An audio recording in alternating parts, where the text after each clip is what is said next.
Yesterday. Perfect. Thank you, Amanda, for setting that up. I think we could get started. I think there may be a few other people joining us. I don't know if our California friends are on yet. No, I don't think. If Elizabeth is here. Paul is here. Okay, that's great. Is Jennifer Hall going to be able to join us? Good question. I think she may not be able to. I think she had an overlapping issue. But that will, oh no, I spoke wrong. Here she is. Perfect. I think she's joining us now. Great. Paul, I don't know if you know whether is Kathy joining any chance, or do you know? I don't know. Okay. All right. Well, we'll have the recording in case anybody wants to binge watch it, so to speak, over the weekend. Okay. Let's. We only have an hour today, so welcome everybody. Thanks for signing up and joining. It's been really gratifying to see everybody participate in this, and then also the work that's been already underway, which is terrific. So I thought and we've had a couple of convos over this last week in terms of how we want to use the time and what we're doing going forward, and all sorts of kind of wonderful stuff is sort of percolating up to the top here. So we want to make this as interactive as possible to get your thoughts about the great work on outlining the scan and the table of contents and the work and how we want to proceed with that. But I wanted to say a few introductory comments as we get started here, and then jump into it as we can. First of all, So first of all, Adam is joining the call here with us, and he, under the NIC Stewards banner, will be dedicating a bunch of time on the writing, research, sort of coordination, along with Amanda. So we have good support around actually bringing this work together. So you can relax. We're not going to ask you to write too much, but probably just review. So that's good, and he'll be reaching out to folks and sort of helping manage that process as we go forward, and keeping us on track. We're really sort of targeting a June-July time period and trying to publish something in August. So that's some good news there. Second thing, I just wanted to acknowledge the motivated work Chris and Michelle and Ken and Bill and others put together to get us started today on an agenda to be able to do this work. So thank you so much for actually sort of rolling up your sleeves and diving into it to give us some good stuff to work on. I know we want to spend some time, and you guys want feedback on that. So we'll do that momentarily. I just wanted to mention again for folks who were not on yesterday's call that the Office National Coordinator had done a very good, I thought very informative, instructive webinar Monday on consent, and some interesting, useful information that's come out of that they presented that I think will be beneficial to the work we're doing, and complementary to that, and also informative of some of the initiatives that are underway. Again, we want to avoid recreating the wheel as much as we possibly can. They have another call, part 2 of that next Wednesday. Yeah, I think next Wednesday, which is some examples, looking at San Diego CIE, and also some case studies, I think, from Unitas and from NowPow, I think it was, and some other stuff. So I would encourage you to sign up for that or look at the recording. It was pretty good. As Paul Meissner mentioned, there was not a lot of talk about privacy or the law on these, so that really kind of an interesting sort of perspective that we'll have on that. So that's all good stuff to build on for us as we go forward. The other thing I wanted to mention is some work, some conversations I've been having with Mary Kratz and Interoperability Land and MyHan, and we actually spoke this morning and previously a little bit about the work they've done on e-consent over the last year or so, I guess, Mary. And we were talking about trying to work together on leveraging the work that they've already done on the healthcare side of things. And so we don't have to sort of retread that territory, and see if we can sort of expedite and learn from one another as we look at health, but more broadly, social care, justice, social services, education, all those pieces that are different, but an incredibly important part of the whole coordinated care part of things, and complicated, of course, as well.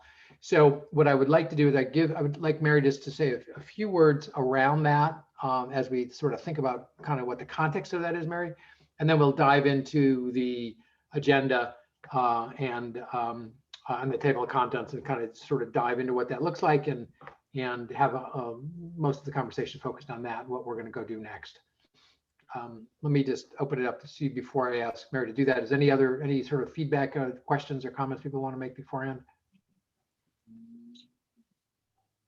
This is Brian, with regard to the ONC meeting next Wednesday. I just wanted to remind folks that that next Wednesday's Project Unify meeting will include a featured topic of a joint consent governance working group and consent technology working group to consider the outcome of that ONC, as well as hopefully give the governance folks a chance to talk to the technical folks and tell them what their marching orders should be over the course of the coming months. Great, thanks. That's great. Yeah, I thought we would. Timing is such that we'll be able to sort of digest and debrief that a little bit, because the ONC meeting will be earlier in the day, and so when we get together, we can sort of think about that and then see where and how it applies. So that should be great. Over to you, Mary. A couple words on the work. Wonderful. Thank you for the introduction, Daniel, and the highlight, Brian. So over a year ago, Interoperability Institute did a full market assessment with a survey instrument, and reached out primarily for two components: health sector and technology sector. And in the comprehensive space of e-consent, did a full market scan and talked to essentially all of the principal entities that are engaged in any way, shape, and form in electronic consent. That said, the focus was not on the human services side. So the outcome of that, the data was collected, summaries were put together. It has not yet been formally published. And so part of the discussion with Daniel was, with this activity and Project Unify, does it make sense to bring some of that foundational work that has already been performed, not repeat the wheel there? I'm presuming that it will be many of the same questions, and to look at how we may be able to leverage that against this activity. Interesting, Brian, mentioning the ONC sector activity. The outcome of that resulted in a group that continued the conversation and coming together right now, very early stage, as the National E-Consent Collaborative, recognizing that, hey, every time we do this, we reach up to the boundary and sometimes recognize there's another organization doing this and sometimes not. So the ONC perspective is interesting. Dr. David Wang from Scripps, who's double boarded in both palliative care and emergency medicine, has stepped forward to serve as Chief Health Information Officer. And he just talked to the CMS folks yesterday. They have a keen interest, and he has an upcoming dialogue with the point of contact from ONC. So I think it's beneficial to just look at, does it make sense to round up our energies towards this important area that needs to be addressed. Daniel, did I miss anything? Anything to add? No, I think that's it. I think it would be, it seemed to me like a great way to sort of jumpstart and expedite it. And then, of course, we'd want to look at sort of the survey material or the questions and that stuff. So whatever we end up doing, is cognizant of that, and ideally sort of so the two things actually fit together in a way that makes sense. So we're not asking, apples and oranges, so to speak, although we're dealing with oranges and we're dealing with apples. So I think one important outcome from that assessment, as I'm sure this distinguished group knows, the state legislation and governance differs greatly state to state. First of all, states have the responsibility for the laws associated with electronic consent, differs broadly state to state. What the assessment revealed is there's about 11 states that have some level of consistency and really doing it right as far as utilization of digital health technologies. But some interesting collisions across those state jurisdictions, the Military Health Service and the Veterans Administration quite often are in conflict with the state laws. That's a problem.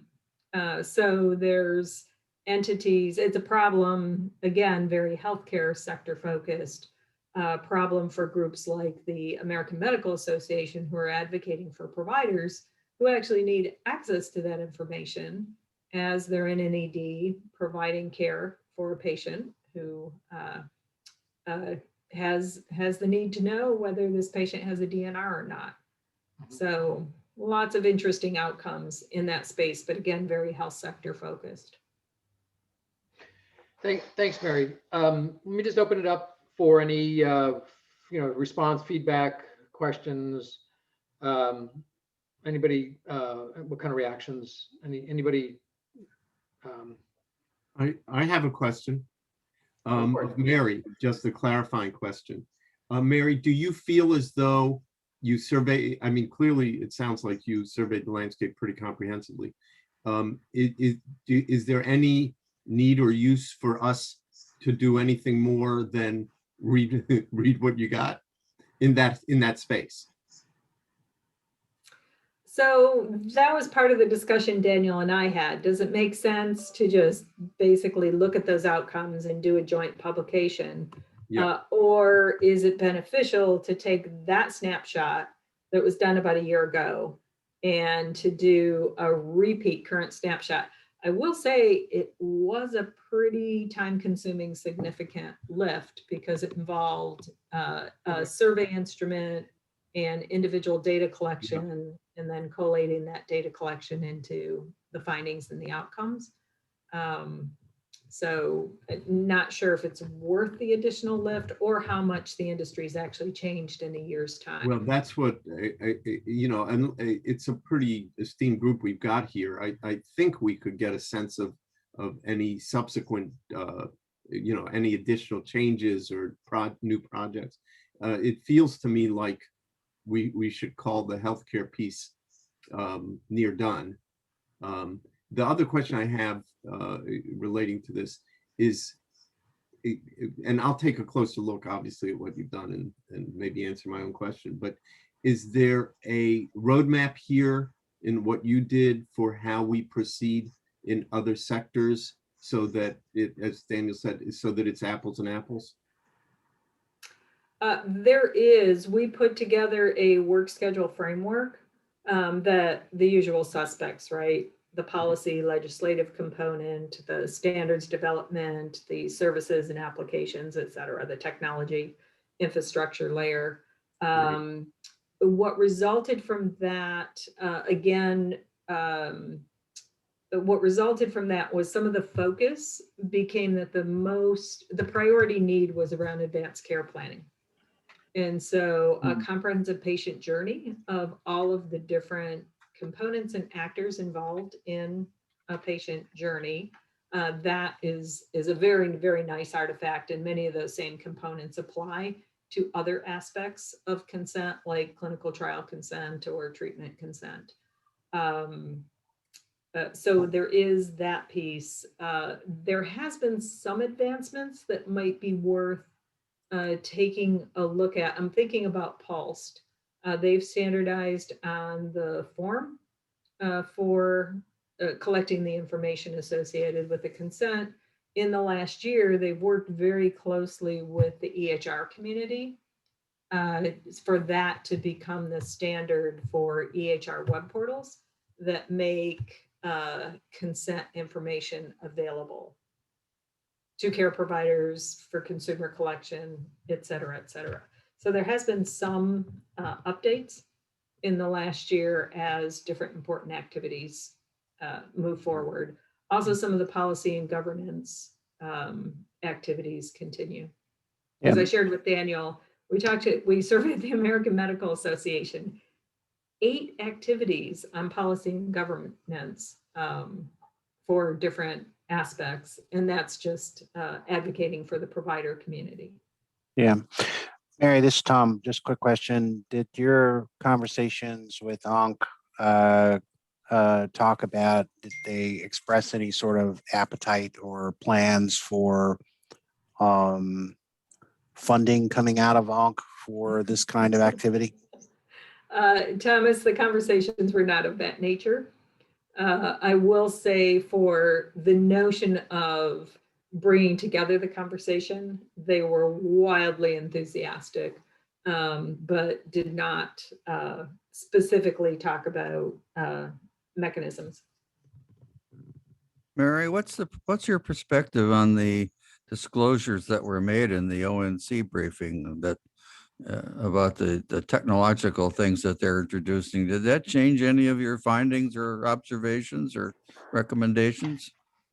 Oh, Paul, I read so many technical reports, and sorry, I've come to the age where I remember Bozo and all the other things that we were previously discussing. I'm not sure if my memory cells can address that question without re-looking at that report. I'm thinking about things like the HEART program that they featured on that program, and the data Right. segmentation stuff that they're advocating be included in the APIs and whatnot. Yeah, I think ONC does a great job at pushing some of these industry agendas, and vaguely remember the HEART proposal, but Paul, you have to understand, I read probably at least a dozen technical reports a day, and so that one was a couple weeks ago. Yeah, I have that same problem.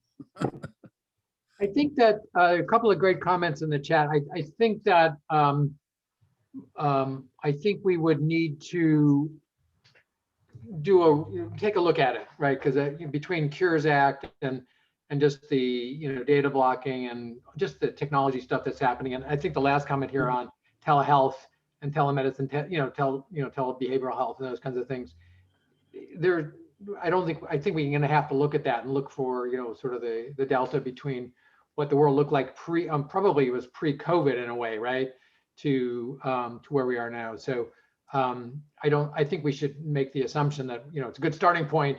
Let's see how much actually has changed and how much would be relevant to what we're trying to talk about here, in terms of, again, we're not trying to boil the whole ocean. We're trying to take a snapshot of what's actually happening out there. So I think that would be probably a wise thing to do. And folks on this call and others probably have some good insight in terms of what the implications what that might be for the work we want to do.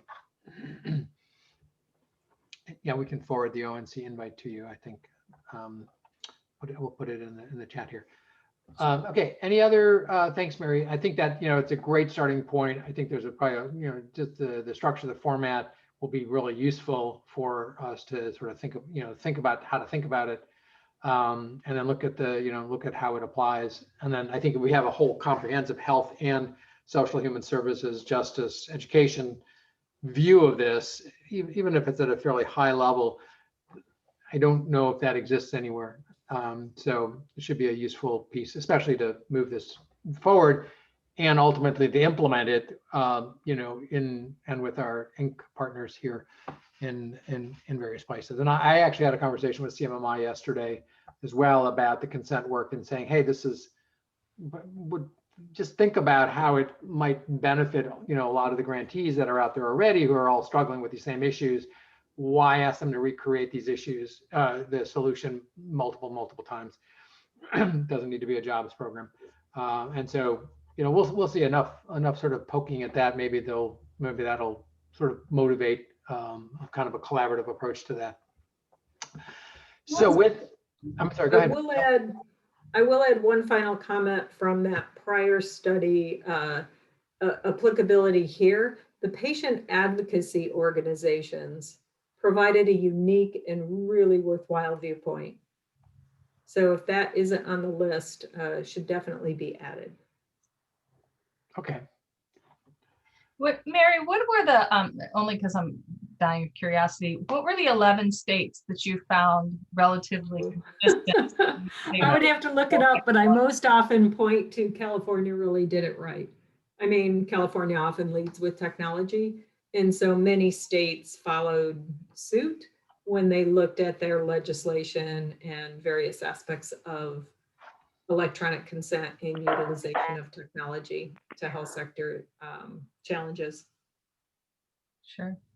How many people do you think have implemented the CARES Act changes to Part 2, if anybody? So I thought they weren't finalized, Ken. There was something that came out in the last month saying that there was a delay and there was further, I don't know if it was public comment or some sort of process that was happening in like the August timeframe. Yeah, based on the CARES Act, it was supposed to be implemented by March 27th of this year. Right, but I think it got a formal delay. Oh yeah, I haven't heard that. So it's interesting. So I guess no one could implement it, and so from the HIEC, that July 1st is the big lightning rod, although several states are putting in for a deferment. So an interesting question as to because basically how many deferments will occur. You need a national infrastructure to support that, right? You can't just do it by regional HIE.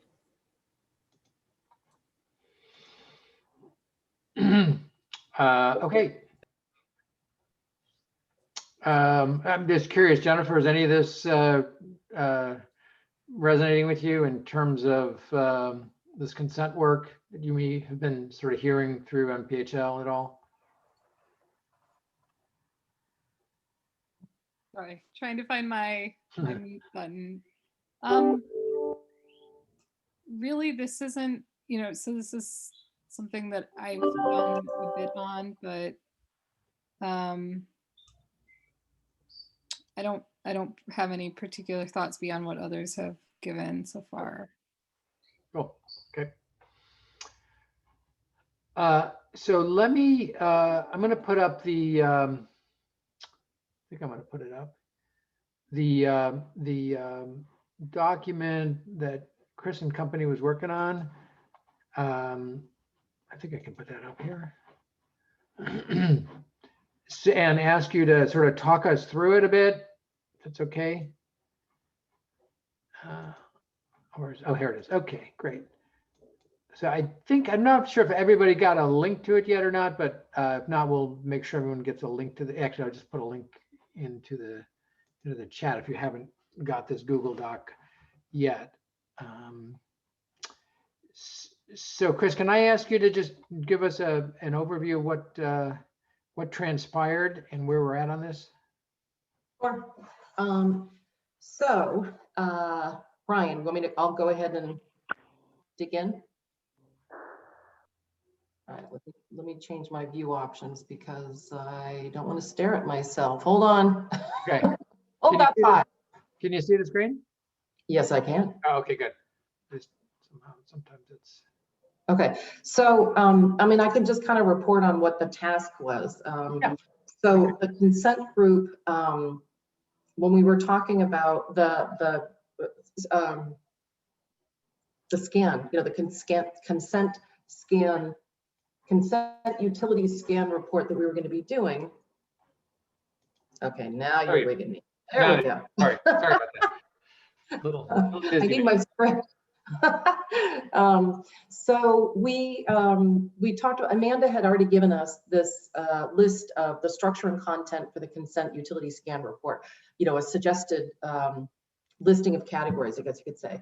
So we as a group looked at it a bit, but then we ended up, a few of us opting to, you know, volunteer to let's look at it more closely in an, you know, an off meeting.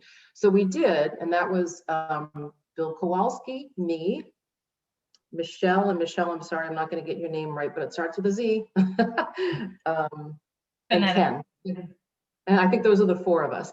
So we essentially found that the categories that were already listed here, which you see as the first bulleted section of this, were all good. We didn't add any entire categories. The purple comments, I think, yeah, the comments that showed to me in purple are the ones that our little mini working group added, just to kind of put a little meat on the bones of it, to understand a little more, give it a little more context.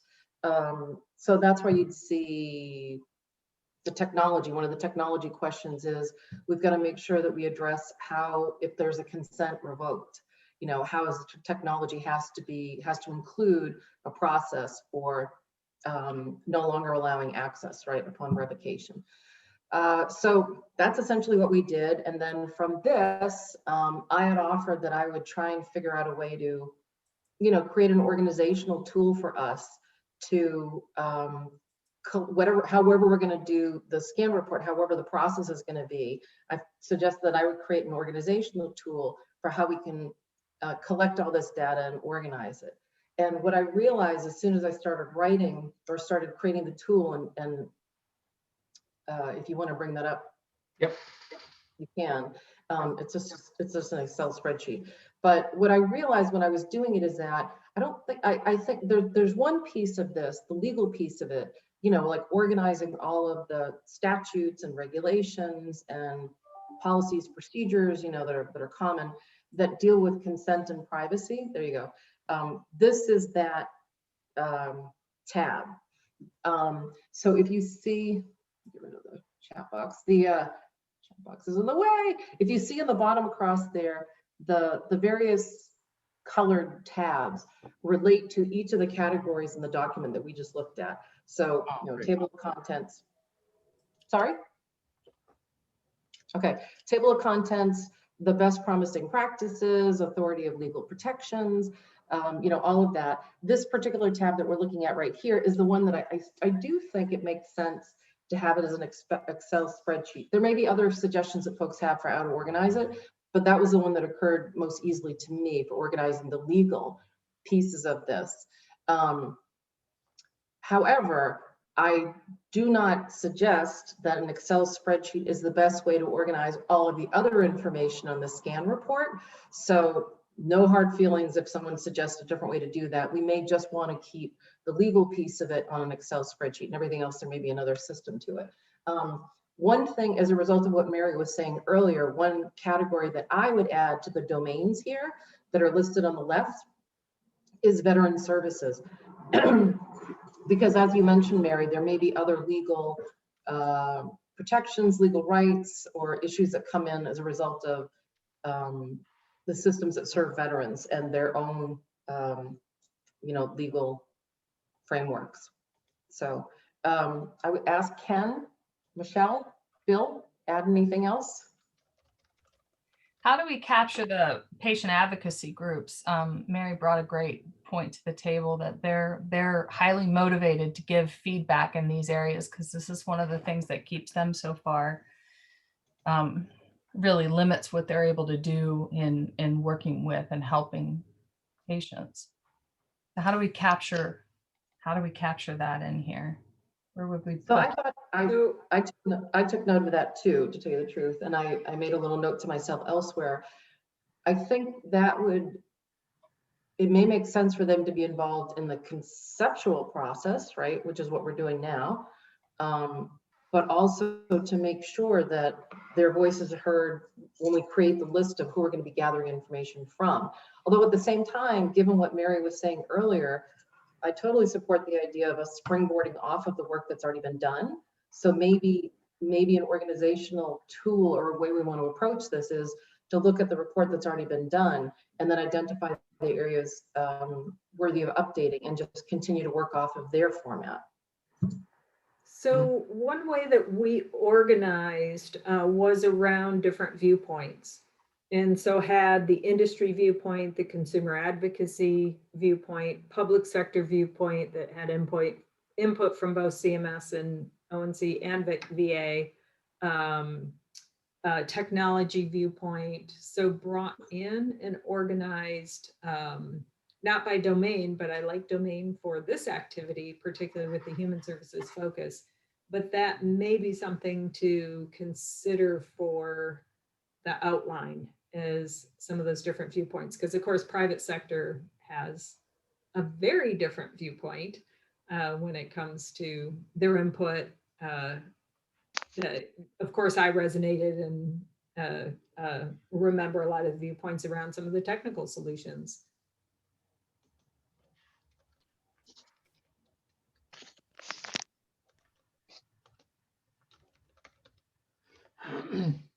So I can't see the tabs because they're off the bottom. If the patient advocacy would fall into one of those other tabs. Chris, do you have a thought on that? Actually, Daniel, if you could bring back the other document, the one that shows the, or actually, no, just open up the tab for table of contents. The first tab. There we go. There you go. And then, yeah, so that basically is are the same headings of categories from the narrative, the bulleted narrative that you saw earlier. Possibly So promising practices. Yeah, that's exactly what I was thinking. You could bring in the different viewpoints on promising practices. The interesting thing when you juxtaposition them, they somewhat agree, but there are a few points of either gaps or points of contention where public sector, private sector, patient advocacy, there's some gaps that need to be identified there. Yeah, everybody's got a different agenda. It's Adam. I got knocked off for some reason, something with internet in my house. I'm back. A quick question, maybe you've covered it because I saw Mary was speaking. Does this spreadsheet that Christine created and with colleagues, and thank you all, does it comport with, will it mesh with what you've done in healthcare so that it remains apples and apples, or do you see significant changes that we would need to make?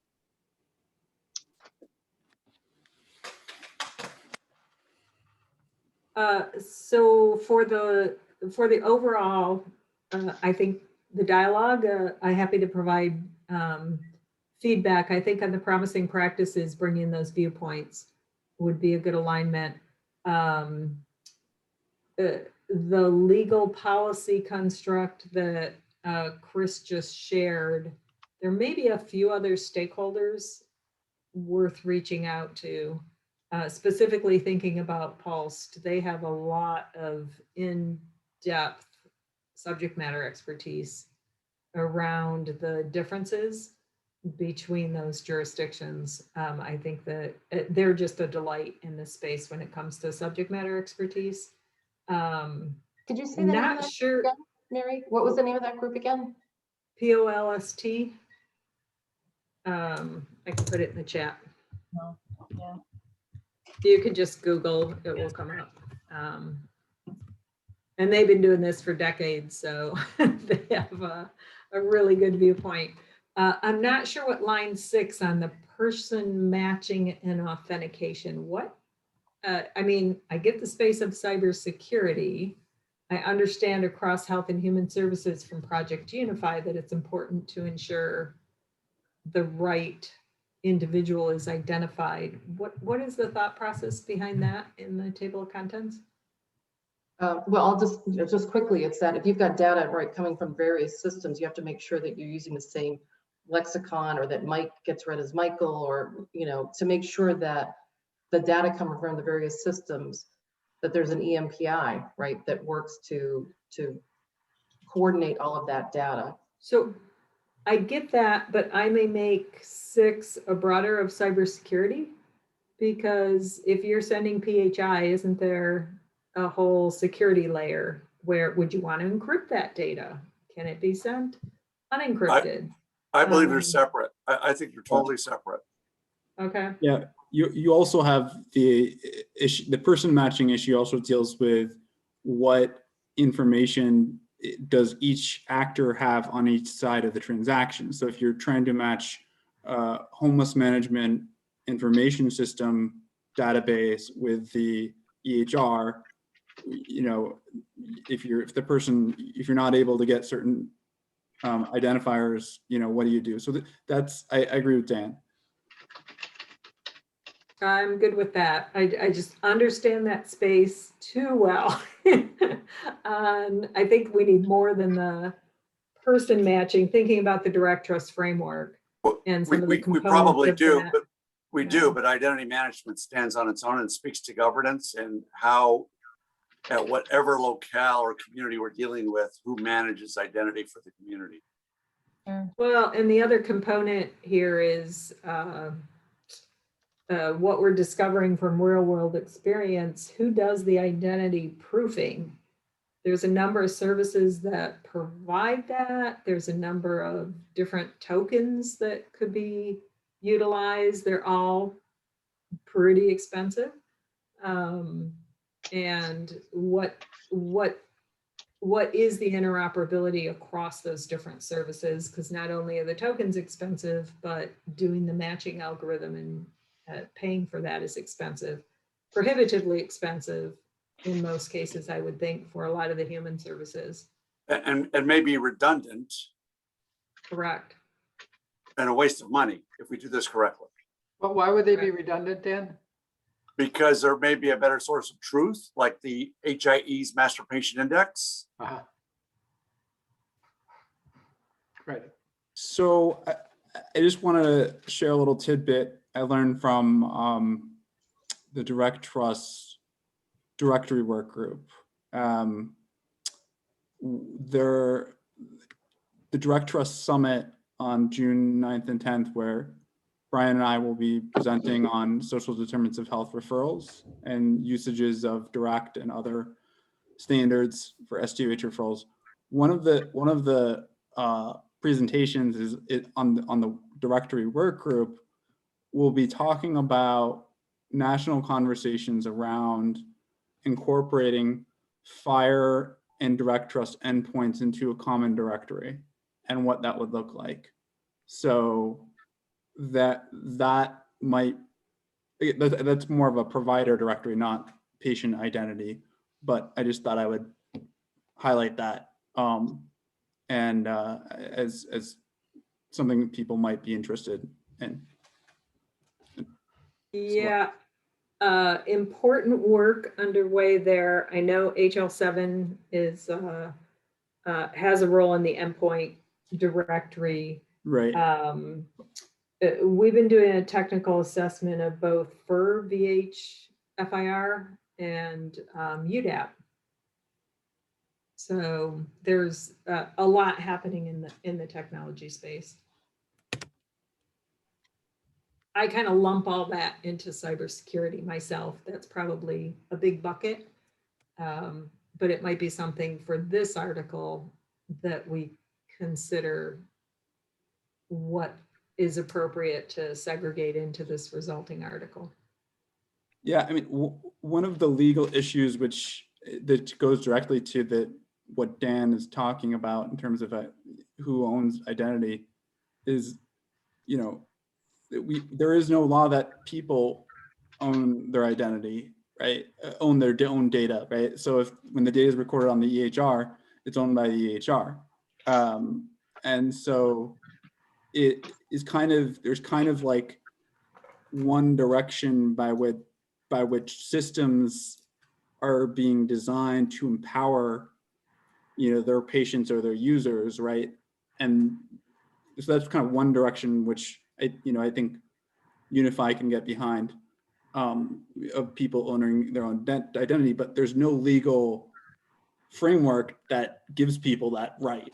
Well, there's nothing in the law that gives ownership. Like, that's not how the law talks about Sure. data in terms of Contracts. ownership. And so I always, think that that's a really slippery slope to go down in terms of language. And it's really about who has responsibilities for entrusting the security and privacy and confidentiality of the data. That's what the law does.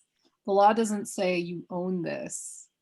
I haven't read a single data law that talks about ownership in all of the time that I mean, so maybe what I was speaking to is that oftentimes the data ownership is left to the contracts that any vendor, any healthcare provider or government agency signs.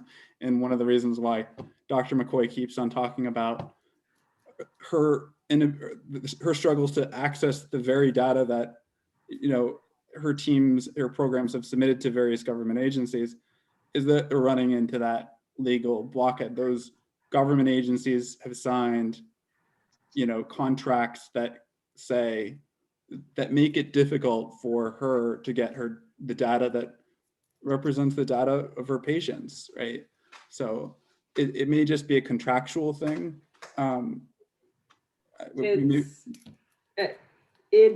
This is the e-consent conversation. So I want to go back to a point you talked about, the endpoint directory. Where my brain went is to some of the private sector and the emerging repositories for both provider identity and, interestingly, an opt-in consumer registry for your advanced care plan, things that Vinca, AD Vault, are y'all familiar with those companies? But as critical mass in the marketplace is enabled with registries, whether those are public domain or private sector curated, there's some interesting policy aspects to be teased out there. I have a question, just as I'm looking at the table of contents here, because obviously there's a lot of subcategories. I've been trying to capture a few of them here. If we think about this scan, right, and it's hopefully we'll be speaking to a bunch of different audiences that are thinking about care coordination in many ways. I mean, certainly specific areas, but I think from our perspective, one of the main things is how do you really enable care coordination when you've got, educational stuff and juvenile stuff and health stuff and behavioral health stuff, and how do you manage all of that in some kind of concerted way? I'm wondering, is there a conclusion, sort of a what do we say about? I mean, you can just do a scan and say, here's the stuff, what we learned. I think there's a portion of this which has some opinion about whether or not there's promising, not so much promising practices, but what are the hurdles or the opportunities against which the hypothesis we're doing this work against? And Mary, I don't know if you did that at all in the e-consent work in terms of where the future is headed, what are the things that need to be addressed, what are the open gaps, those kind of things. We did. So one of the artifacts that was produced was what we referred to as the patient journey. Yeah. And that had all of the stakeholders and all of the processes from a very patient-centered viewpoint of going through all the nuance from admit into the healthcare system through all the transitions of care, et cetera, had every nuance. The fascinating part of that artifact, the OMG's business process modeling, the BPM Plus group, picked that up. They have standards for a syntax that actually allows you to take a business process and build a computable object. The remarkable thing to me was that they took that electronic consent patient journey and in like 3 days or less, were able to define the processes in a standard syntax and embed those computable objects and provide a demonstration. in like rocket speed. I mean, how many days and hours have we worked on Project Unify? It was remarkable to me that in like 3 days or less, a couple technical conversations, bam, that patient journey was in a demonstration enabled format. That would be interesting to look at and see if there's a comparable sort of, again, journey here. What are the closed doors? What are the opportunities? I think the artifact that was key was the patient journey that provided all the stakeholders and that the requirements for all of the business processes that are part of that patient's healthcare journey. Can you share that? We can, it's public domain. I can put the website in. Great. Cool. So Mary, I have a question, and this may be a super, basic question that I don't have the history that the rest others in the group have with all these various systems working together, and the systems that already know each other. But in the surveying that you were doing, or the work that you already did, and my apologies if you said it and I missed it, was it exclusive to healthcare, or did you also consider, like, in the various viewpoints you were talking about, did it also consider like social service groups and their wanting to access this data or wanting to feed into the system of data? So it was not intentionally meant to be just healthcare focused, but that being said, with the survey instrument, with the questions and the responses from the participants, that's pretty much where it shook out. It's a broad landscape. And so the human services, as we all often know, was not the focus of many or any of those dialogues, with the exception of potentially the patient advocacy groups. And I think the policy groups had a dollop of health equity in there. So that would be, it seems to me that would be a key piece of building on that, right? For our efforts is to, because, the social service groups don't have EHRs. They have case management systems, right? That have different constructs, different consent regulations. Just the technology is very different, and the interfaces would be, there need to be interfaces that are potentially unique to many systems. Well, and also an interesting nuance of not necessarily wanting to have your information in that national registry. Here it's free, you can register your consent information. I would endeavor to say, let's just look at the current COVID vaccination scenario. Half the population is opting out. Is that going to be similar for opting into electronic consent? And, I want to put in a answer to your question about what this report should focus on. Seems to me that the most useful thing that this scan could do is to identify and articulate the principles on which technological solutions should be based. The principles that have been found to be successful, publicly acceptable, and technologically and operationally feasible, that you could guide the development of whatever the technological solution is. I just actually, just as a reminder, put equity in the best practices, because I think so much of what we're talking about here is really, people wanting not to be known. A lot of on the healthcare side, sure, I want my doc, I want my hospital to know exactly and have access to my stuff. But, if we ascribe to SDOH and we think about the populations that are, needing to navigate all of these different sort of social human services, health, behavioral health, housing situations, a lot of people don't want to be known in that environment. Or want to be assured, I guess, in some ways, of the use of their information and the surveillance issues associated with it. And I don't, that is something we absolutely have to address upfront, because data collection on sort of all of it, especially when you get into the social side of things, is, it's good. It's fine if you know my A1Cs, but it's a different thing if you know, a lot of other questions that come up there. So I'm not sure, Paul, as you were saying what you were saying, I'm thinking about that in terms of what are the principles, and I'm not sure if that was broader or narrower than where you were going. Oh, that you're right on the right track. Some of them are broad, but some of them need to be very nitty gritty about expressing what you're just talking about the opinions of people to be left alone. Yeah.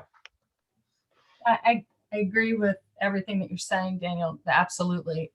Just as another perspective, though, to throw out there, what I'm finding on the ground with the behavioral health organizations I work with in DC is that, yes, there is major concerns by some people about their data sharing, and when you get into any of the sensitive data areas, substance use disorder. But there's also a mass of population who recognize that they're falling between care gaps because their data is not shared. And they would rather not fall between those care gaps and deal with the potential of having data sharing issues than to continue to be where they are right now, which is no option. They just fall between care gaps because nobody's sharing their data, their care is not coordinated, and they're not getting the services they need because the people who are competent and able to help them get those services aren't allowed to share their data. Yeah, and I have to say, I remain optimistic that, kind of picking up what other folks have said, like here, the experience we had here in Seacoast, New Hampshire was we intentionally did not include probation within the network that we had of sharing people's information, because we did not, or public housing for that matter, because if someone has an SUD diagnosis and housing might infer from that they're using, that could create problems for them in their housing. So we were very intentional in terms of who got into, who could have access to the group. So I think there will need to be decisions made at that level about who gets in, and then the technology itself can help control who has access to what fields of data when you get to that next level. I believe the technology will do that for us. Yeah. Not a technology person. Yeah, but definitely have to, that's definitely, I agree with what you're saying. The technology is definitely going to have to address those things. I guess all I was saying is like just to remember that we're not just protecting people who want privacy, we're also protecting people who need help. You know what I mean? Like we have to kind of look at both perspectives as equally valuable and equally important. Because I think so often we get really caught up in the nitty gritty of, oh my gosh, well, what if, and we need to protect and we need to protect. And I'm not saying that's not important. It's absolutely important. I just also see the other perspective of the people who are sitting out there going, please help me. I just need help. And it's a very important point, Michelle. Thank you for making that. Yeah. Yeah, I agree. I couldn't agree more. We do lose when we get into technical discussions. We occasionally lose sight of who they're for. Yeah. Well, is there also a consumer education piece to this? Is there also, or in the informed consent? Are we missing that as we try to change, the status quo to something that's a little bit more simple and informed, digestible for consumers? So I put into the chat the patient ID now. Are you familiar with their advocacy to remove, here it is, section 510 from the Labor HHS Education Appropriations Bill that would allow HHS the flexibility to work with private sector and develop a nationwide patient identification strategy. Mm-hmm. I think these are all, sort of really galvanizing conversation components of this work. To Paul's point, and and to other people who have voiced this, like, yeah, so we can share the data, we can protect the data, there's, so on whose behalf for what purpose. And I think that gets into this sort of this, that's what I was thinking about in terms of the conclusion or sort of the perspective we want to bring to the table here. I don't think it needs to be a neutral document. I think it needs to be, how are we going to consider all of these pieces and advance the field as SDOH sort of makes its way forward and hopefully becomes more part of the equation. I'm really conscious of it's 1 o'clock now. I know Jennifer's had her hand up for a bit, and I want to just ask for some final sort of next steps here before we jump off. If you can hang on for a couple more minutes, I appreciate it. If you got to go, that's fine as well. We'll get back to you. Jennifer, what's on your mind? I can save it for next time. I just wanted to throw in that we've done some kind of focus work with some of our recipients of human services, Great. Health and Human Services, and basically what we hear, and this is just anecdotal, but they want their information shared. They actually, in fact, assume that we already do. Yeah. So it doesn't make sense to them that we don't. And so just food for thought. Eric Yan here. Thank you, Jen. Another kind of corollary to what Jen just said is during the NAA and some other meetings we've had with communities and customers of those communities, we've been asked, how can the not the patient, the client, the human services client in this context, retrieve their records? And I'm not only the ability to retrieve their human services records and see what's being tracked about them, but also to know what other collaboratives it was shared with. So some sort of auditability function. And I'm thinking of something built into any kind of e-consent mechanism is some sort of Google takeout, like ability for people to know where their data has been shared in an audited report, and then also to download what each of those locations has collected for that person. And then the final thing I just want to say is I really feel like we need some sort of like high level like diagram for this whole group, like what are the different areas of consideration. We have excellent work here, but I almost feel like we need like a high level mind map just so we know like, okay, what are we talking about now, or the different areas of the terrain of this conversation, just for anybody just to look in and see what we're all about. Thanks, Eric. I agree. It's a lot, which is probably the reason we're looking at this, because we haven't found one yet. So let's. So I just wanted to throw in there related to that comment regarding people being able to get their information back, and going off of what are the principles upon the solutions that we should be based. And there are fair information practices. That's a FIPS is a concept that that is one of those one of the FIPS is that people should be able to know what information is held about them in any database, any information system, that they should be able to obtain a record of what they have, that they should have the ability to amend and correct when things are, incorrect within a data system. And so I think looking at those FIPS would be very a good starting point with regards to, what are those principles upon which a system should be based. They're pretty, widely accepted principles generally. So good starting point. Thanks, Jennifer. I'm assuming that's easy to find.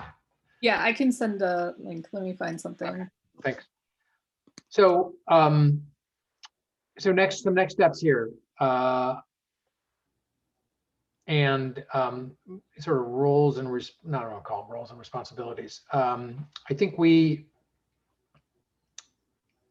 everybody's got too many meetings already on their schedule, so I don't want to burden folks with just a meeting. But I think that there's a wealth of conversation, a wealth of knowledge, and still a bunch of work to do to sort of to Eric's point, sort of hone this and to focus on what we're doing here.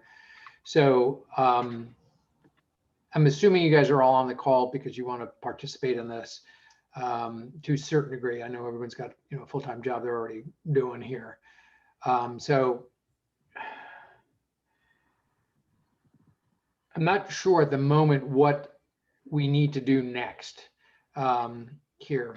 I know that Chris and company has sort of put this outline together. Maybe what we need to do is sort of take from this conversation and sort of summarize a bit of that and circulate that internally for a number of the people who've been working on this in terms of the very next steps on how do we contribute. I'm not sure that we are ready to dive into the spreadsheet in terms of the laws and regulations yet.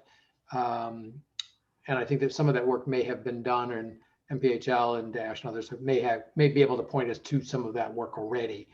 So I think if we get the the hypothesis and the sort of the table of contents, maybe flesh that out a bit more with some of the content and conversations we've had here, circulate that again around the next next maybe 2 weeks or so, 10 days, 2 weeks, like next week and the week after, get a real firm working outline here, and just kind of sort of refine this work a little bit farther down, get other people's perspective on it. I think that'd probably be a good way, sort of measure twice, cut once, as they say, on this, and make sure we're representing the right opinions, and we've got the right balance of perspective on that. In the interim, Mary, we can take a look at the work you're talking about.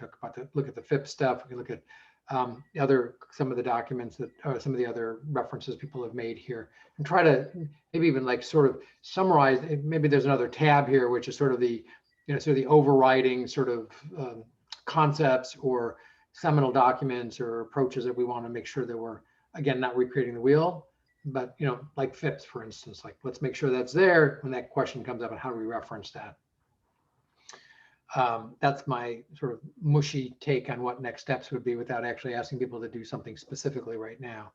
But Daniel, if I could just say that I think, echoing what Michelle put in the chat, I feel like I really would appreciate seeing the work that Mary's referencing, because that may be, we may be able to just stick some Play-Doh onto different sections of it with our new information, as opposed to, even using this organizational construct, Yeah.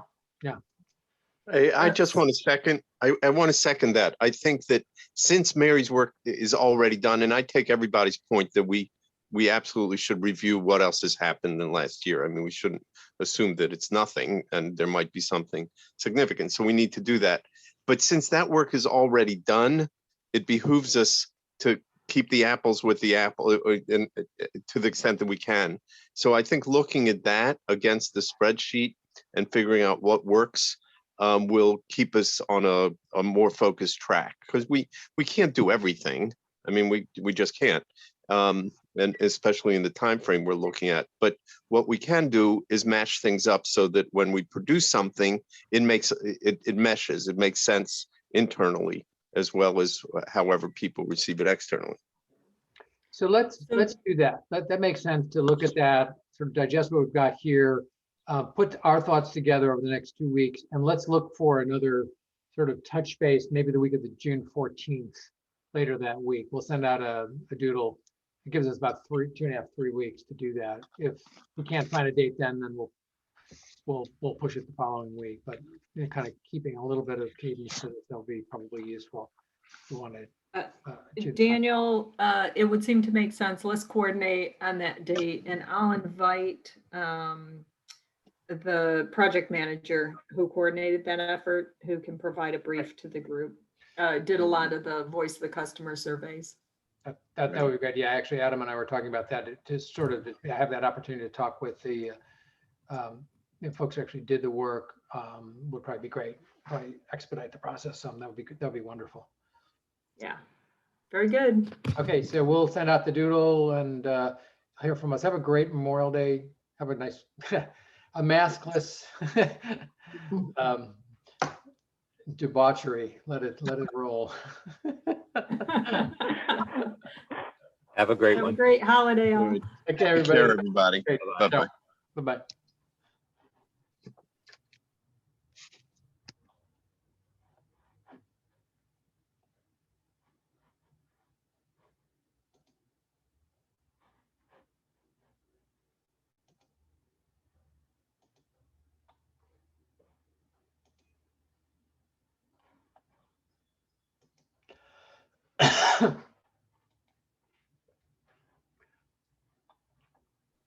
Take care, Daniel. Brian, it's good to see you.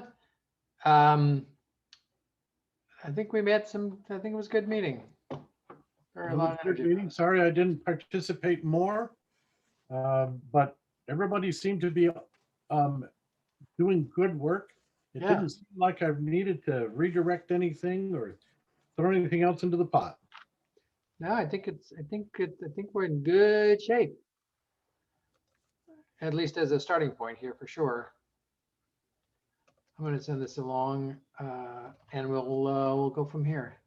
I'm going to momentarily, I'm going to send you the near final draft of the Direct Trust Summit presentation, which is nominally a Unify presentation, but it really isn't. It's all about a new approach to doing community care referral standards. But, you know, as Mr. Unify, you probably ought to get a copy of this. Sounds good. I'll even show my pretty face while I talk. Oh my God, how sweet. All right. Well, listen, you have a great long weekend. I'm certainly planning on starting my weekend tomorrow and ending it on Tuesday morning. Perfect. So I hope you have a lot of fun on the sailboat. I'm actually heading out this afternoon. Go for it. Start quick.